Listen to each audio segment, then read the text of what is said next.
Hello mga kabayans, what's up? This is Mr. Rio once again. So sa last video ko mga idol, pinakita ko po sa inyo ang top 10 na kasalanan ng Bangag Administration na patuloy nilang kino-cover up o dinadivert na mga issue nila sa Pogo, kay Alice Guo, kay Pastor Kibuloy, sa EJK investigation kay PRRD at sa confidential funds ni VP Sara at ang OVP. Actually marami yan guys, pero sadyang 10 lang po ang sinabi ko sa inyo.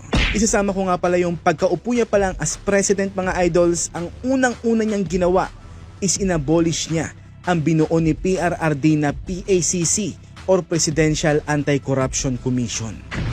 Imagine that, di ba? So kitang-kita ang motibo mga idol na para mag-giveaway sa malawakang korupsyon in the future. At yun nga po ang nangyayari ngayon mga idols. Baka sakaling may mga wala pa ring alam sa status quo ng ating bansa ngayon, kaya naman hayaan yung ipaalala ko ito sa lahat ng ating mga kababayan kada video ko mga idols, na ito po ang dahilan kaya marami po ang nananawagan na mag-resign na si Bangag sa kanyang pwesto. Syempre guys, unahin na po natin yung muling naghari ang mga kanal at mga durugista. Dahil noong panahon ni PRRD, sila ang nababalitaan nating pinapaslang. Pero ngayong panahon ni Bangag, panay inosenteng tao na at mga law-abiding citizen na naman ang mga pinapaslang ng mga durugista at kriminal. Diba guys? Doon pa lang wala nang continuity. Tama. Diba? Isunod na natin dyan guys yung 20 pesos na per kilo ng bigas na pinangarap ni Bangag na ginamit niya sa kanyang pangangampanya. Tapos nung naging presidente na siya, hindi pala 20 pesos na per kilo ang gusto niyang mangyari guys. 20 pesos daw palang dagdag per kilo. Isunod na po natin dyan ang usapin sa duga, mga idols. Aba, nag-upgrade na ngayon ng mga durugista. Dahil kung dati, kung saan-saan lang ang mga dagden, ngayong panahon ni Bangag nasa Malacanang complex na. Wow, palapit ng palapit sa kanya, no? Pang-apat mga idol, yung pinagtangkaan nilang amyendahan ang konstitusyon para ma-extend ang kanilang mga termino sa kanilang mga posisyon. At para masaya, ginamit nila ang mga ayuda para papirmahin ng mga tao na nag-participate sa tinatawag nilang People's Initiative. So dahil dito, nag-backlash ito sa kanila nang binanatan sila ni PRRD sa kanilang mga prayer rally. At nireveal nga ni PRRD ang kanilang mga motibo. At yun nga ay para ma-extend ang kanilang mga termino sa kanilang mga pwesto. Panlima, ipasok na po natin dyan ang pagnanakaw nila Romualdez sa Kamara from Neptugaa. Imagine billions of pesos ang mga ninanakaw nila taon-taon. Grabing garapalang pagnanakaw no? Grabe talaga. Pang-anim, ipasok na po natin dyan ang bilyon-bilyong ininvest sa Maharlikan Wealth Fund na wala pa rin tayong nababalitaan hanggang ngayon. Putya, kailan kaya nila planong i-implement ang mga plano nilang gawin sa Maharlikan Wealth Fund na yon, no? Pagputi na ang uwak. Pang-pito, ipasok na po natin dyan yung billion a day na invisible na flood control project ng administrasyon. Parang wala naman no? Parang flood lang ang meron. Wala namang control.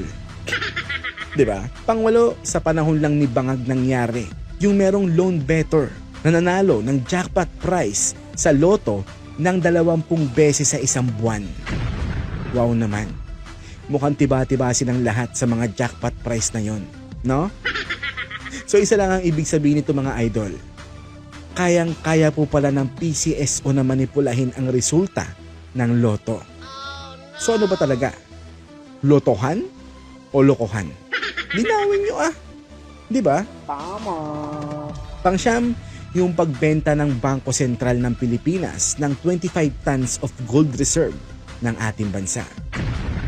Bakit news blackout at bakit walang komento dito ang buong kongreso, no? Mapa-upper man or lower house, no? Tahimik lahat. Ba't kaya na-liquidate na ba sa lahat? At pang-sampo, saan na napunta ang 89.9 billion na sobrang pondo daw ng PhilHealth? Sino-sino ang nakinabang doon mga boss? Ha? So yan po ang top 10 na kasalanan ng Bangag Administration. Kaya po Marcos resign na ang sinisigaw ngayon ng entire Filipino nation. Nag-rhyme lang po ako. Okay? At dahil napakatindi nga po ng backlash nito sa kanila hanggang ngayon, kino-cover up pa rin po nila ang top 10 issue na ito hanggang ngayon. So yan po ang dahilan kaya po nabuo ang diversion tactic circus issue ngayon, gaya ng mga issue sa Pogo, Alice Guo, Pastor Kibuloy, EJK investigation kay PRRD at confidential funds ni VP Sara ng OVP. So yan po ang top 10 na kasalanan ng Bangag Administration na gagawin kong top 11 sa mga next video ko, na hanggang ngayon ay kino-cover up nila gamit ang mga issue na ito. Especially yung confidential funds ni VP Sara gamit syempre ang mainstream media. So ngayon naman mga idol, may konting paalala lang po ako sa lahat ng mga Filipino voters this coming election na nakakatanggap ng mga ayuda from AIX, AKAP, TUPAD, or any kind of ayuda na binibigay ng mga representante ng inyong mga probinsya. Let me remind everyone na pera din po nating lahat yan. Tama. Binibigay lang po nila yan sa inyo para magkaroon kayo ng utang na loob sa kanila, para sila po ang iboto ninyo sa paparating na halalan. Okay? So sa madaling salita, parang vote buying na po ang ginagawa nila sa panahon na to. You know why? Kasi po lahat ng mga programang nabanggit ko po na nagbibigay ng ayuda sa mga tao ngayon ay nabuo po para solusyonan ang financial crisis nating lahat noong panahon ng pandemic. So bakit nag-e-exist pa rin ang mga programa na yan ngayong wala naman ng pandemic? 'Di ba? So ang motibo ay kitang-kita na gusto lamang nila magpasikat at umeksena. So meaning to say, these ayuda are just a band-aid solution dahil ang tamang solusyon ay mabigyan dapat ng kabuhayan o trabaho ang bawat tao. Ibaba ang presyo ng mga bilihin at puksain ang kahirapan sa pamamagitan ng pagpigil sa korupsyon ang tamang solusyon. Hindi ang mga ayuda na yan. Kaya naman mga idol, huwag po tayo magpapadala sa mga ayuda aka vote buying nila. Dahil lahat naman ng mga perang binibigay nila ay hindi naman sa kanila. So wala kayo dapat maging utang na loob sa mga ayuda na yan. Dahil uulitin ko, pera din po nating lahat yan. Okay? So sa darating na eleksyon mga kapatids, tanggapin nyo po ang mga perang binibigay nila sa inyo para bilhin ang mga boto ninyo. Fine, tanggapin nyo yan. Lamang tiyan din yan. Tapos, iboto nyo pa rin ang kandidatong gusto nyo. Bakit? Malalaman pa ba nila kung sino ang binoto nyo? So, pag nagawa po natin lahat ito, ibig sabihin lamang po nun, hindi na bo ang mga Pilipino. Ito po ay isang paalala mula kay Mr. Rio. So gaya nga po ng paulit-ulit kong sinasabi sa mga vlogs ko, I'm not just a vlogger. Kasi po ako ang vlogger na gusto pong solusyonan ang scam survey mind conditioning problem natin sa ating bansa. At magagawa naman po natin ito kung tayo po ay magkakaisa. Kaya naman po mga idol, iniimbitahan ko po ang lahat na sumali po sa FB group ko po na Pulso ng Masang Pilipino. Non-partisan po ang magiging resulta ng group na to. Kaya naman po welcome po lahat ng mga Pilipino na sumali sa group na to para makasali sa mga survey na iko-conduct ko sa group na to.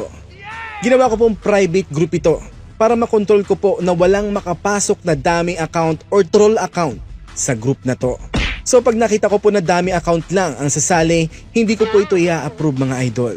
This survey group is for legit FB account only. Ang mga troll or dummy accounts are strictly prohibited. Ang mission po ng group na to ay makounter ang mind conditioning tactics ng mga scam na survey agency sa ating bansa na ang sinusurvey lamang ay 1,500 na katao. So kailan pa naging legit ang isang survey kung 1,500 lamang ang isi-survey nila? Alam nyo ba na wala pa sa 1% ng 1% ng voters population natin ang nasa-survey nila? So let's say nasa 65 million ang voters population natin ngayon. So ang 1% niya ay 650,000 na katao. Tapos ang 1% nun ay 6,500 na katao. So kailan pa naging legit ang 1,500 lamang? Or kahit paka 2,500 pa sila na nasa-survey, di ba? Kaya nga I don't believe in surveys. Kahit na maging in favor pa kina PRRD or VP Sara or kahit na sino pang mga sinusuportahan natin.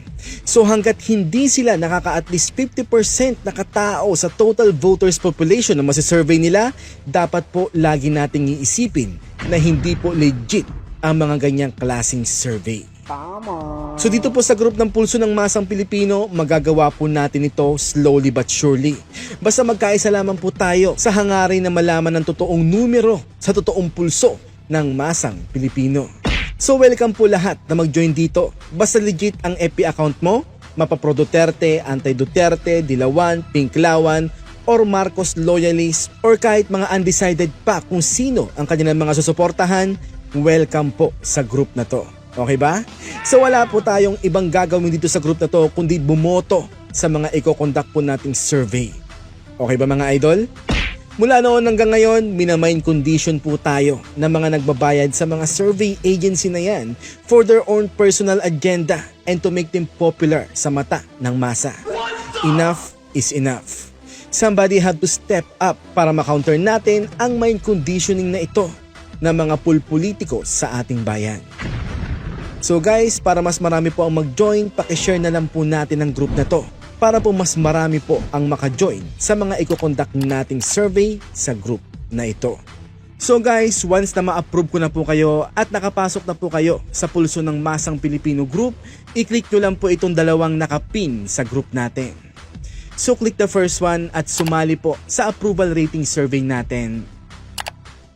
And then click back para po bumalik ulit kayo sa home ng group natin. And then click the second one at sumali po sa trust rating survey natin.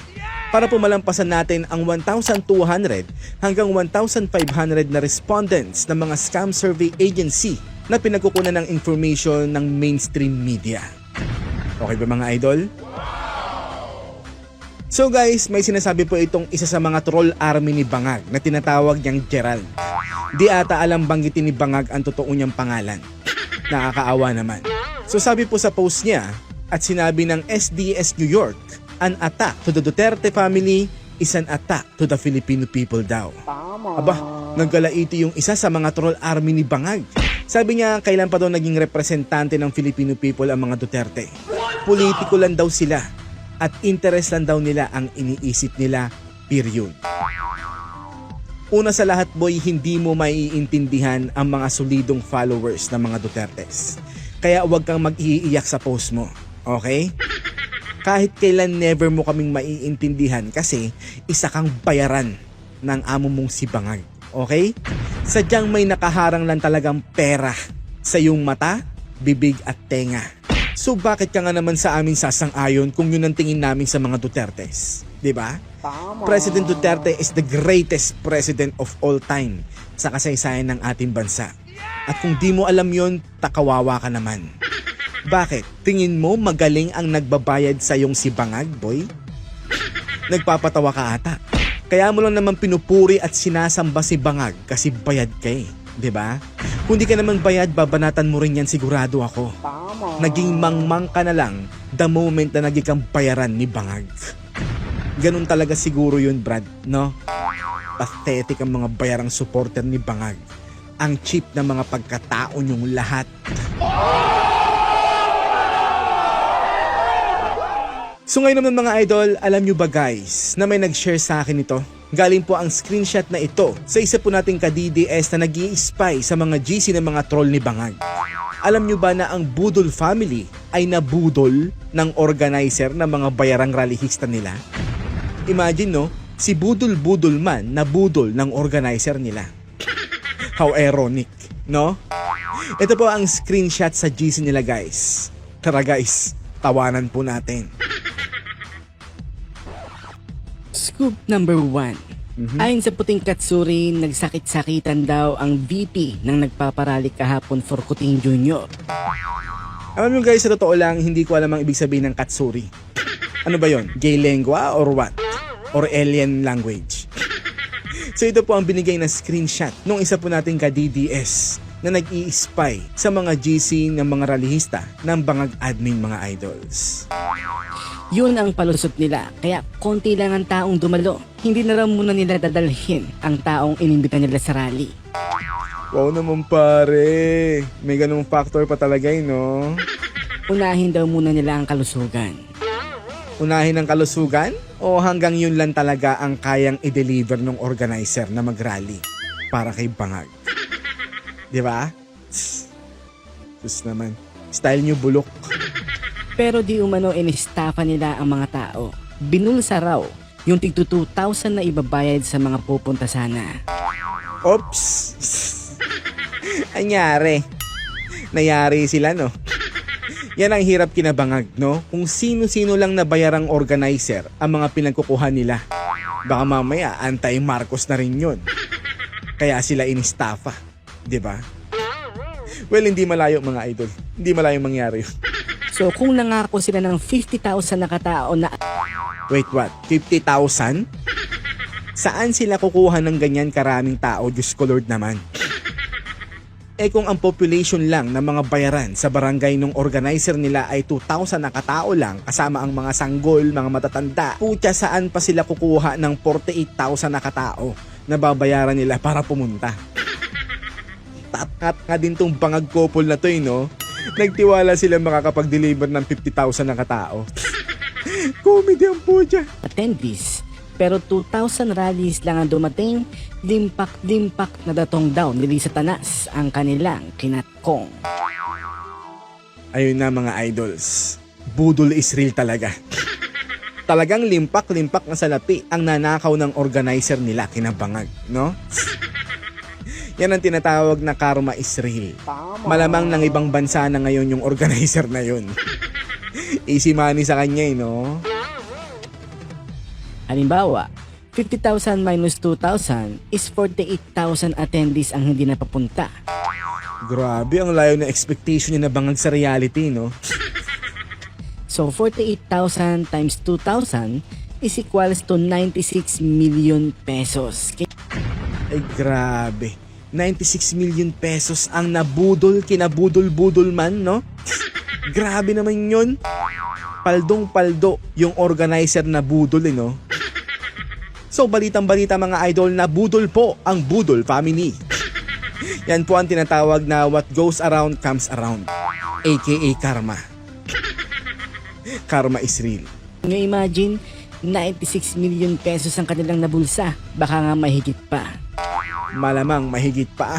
Siyempre siguro anti-Marcos na rin yung organizer na nambudol sa kanila. Kaya naisip niya siguro na tangayin na lang yung 96 million. Siguro sinabi nun, binudol naman nila kaming mga bumoto sa kanila eh. E di, ibudol ko na rin sila. Diba? Siguro ganun ang mindset nung nambudol kinabangag, no? Grabe raw ang unsehan ng mga ganid kung ganon. Eh, nagsama-sama ba naman ang mga pare-parehas sa manloloko eh? Eh di certified onsehan talaga ang kalalabasan nun, di ba? Ano ba bang ine-expect nila? Nga pala, kaibigan daw ng puting katsuri ang isang ralista na umattend kahapon. Kaya nalaman niya ang mga detalye. Okay, sabi nyo eh. Kaya reliable daw ang source? Yes. Abangan daw ang scoop number 2. Wow, may scoop number 2 pa talaga ah. Well ako guys, di agad ako nagpapaniwala sa mga ganitong kwentong kutsero. Alam nyo naman, pwedeng palabas lang nila yan, di ba? Para isipin natin na gumuguho ang relationship ng organizers and members sa Bangag couple na nagbabayad sa kanila, di ba? Para syempre, excuse na rin nila kung bakit 2,000 lang daw na katao ang dumalo sa pautot na rally nila, di ba? Para syempre, may scapegoat sila na kaya naman pala kukunti lang ang pumunta eh. Kasi may unsehang nangyari, di ba? So ganun lang yun mga idols. Pwedeng palabas lang nila to para pagtakpan na kahit siguro babayaran yung ibang mga nirecruit nila, ayaw nang sumama sa mga pautot na rally nila. Tama. Diba? Or ayaw na lang po nilang tanggapin na 2,000 lang ang pumunta sa 50,000 na kataong inimbita nila. Kasi halos lahat ayaw na kina Lisa Tanas at sa Bangag Administration. Diba guys? Ganun lang yun. Simple logical conclusion lang yun. Pero kung totoo to, karma is real. Ang masasabi ko na lang talaga kung totoo to ay buti nga sa inyo.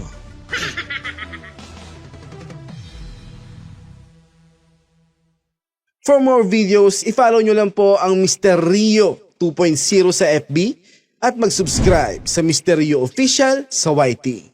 Maraming salamat, mga kabayans.